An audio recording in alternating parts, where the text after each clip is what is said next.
अगदी 2 मिनिटात तुम्ही मोबाईलमधून सुद्धा ई-के-वाय-सी प्रक्रिया करू शकता। 3 डॉटवरती खाली असलेलं क्लिक करा, रिक्वेस्ट डेस्कटॉप साईटवरती जायचं आहे। त्यानंतर इथे ई-के-वाय-सीचं जे लिंक आहे त्यावरती क्लिक करायचं आहे।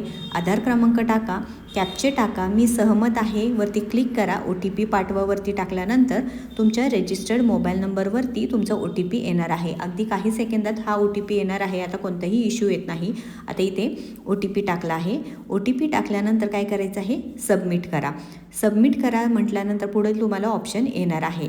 आता इथे 2 ऑप्शन आहे बघा, विवाहित आणि अविवाहित। आता विवाहित अविवाहित झाल्यानंतर पती हयात आहेत, पतीचं निधन झालं आहे, घटस्फोट झाला आहे ऑप्शन येतं, तर तिथे क्लिक करायचं आहे व तुम्हाला इथे प्रश्नाचं उत्तर आहे तिथे नाही नाही म्हणून निवडायचं आहे। जात प्रवर्ग वगैरे सगळं टाकून घ्यायचं आहे। त्यानंतर तुमचे जे कागदपत्र आहे ते अंगणवाडी सेविकाताईंकडे 31 डिसेंबर 2025 पूर्वी जमा करायचं आहे व सगळ्या प्रश्नाचे उत्तर आम्ही बरोबर देण्यात आलेलं आहे, क्लिक करायचं आहे व सबमिट करायचं आहे। अशा पद्धतीने 2 मिनिटात तुम्ही मोबाईलवरून ई-के-वाय-सी प्रक्रिया करू शकणार आहात। बघा, पती आहेत, पती नाहीत किंवा घटस्फोट झाला, आता वडील आहे, वडील नाही यातमध्ये सुद्धा आहे, म्हणजे अविवाहित आहे त्यांना वडिलांचा आधार क्रमांक टाकायचा आहे। वडील हयात नसतील तर तिथे तुम्हाला जे काही मृत्यूपत्र जे असणार आहे ते अंगणवाडी सेविकांकडे द्यायचं।